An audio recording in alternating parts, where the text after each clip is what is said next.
If you cut an opening in a water source high above, the stream will flow naturally downward, irrigating the terraced fields with ease. But if the spring lies at the bottom of the slope, you can only carry water up by hand, bucket after bucket up the steep ridges, until your shoulders burn red and your clothes are soaked in sweat.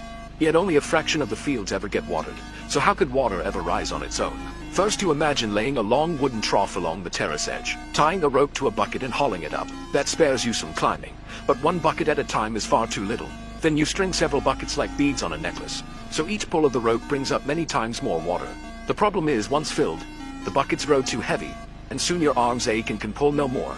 Then you recall the pulley used at wells, a gourd or hook that makes lifting easier with leverage. That works, but once the bucket reaches the top, you must drag the rope back down by hand. The whole process is still clumsy. Finally, inspiration strikes. Place a turning wheel at the spring as well, and loop the rope into a closed circuit. Now, instead of heavy wooden buckets that jam on the way up, you switch to light bamboo tubes. Suddenly, everything runs smooth. Standing at the top, you turn the wheel, and the rope slithers like a living dragon. Bamboo tubes dip into the water below, fill with clear spring, then rise steadily. At the crest they tip and spill their contents, pouring fresh water exactly into the highest terrace. From there, the water cascades step by step, feeding every field below.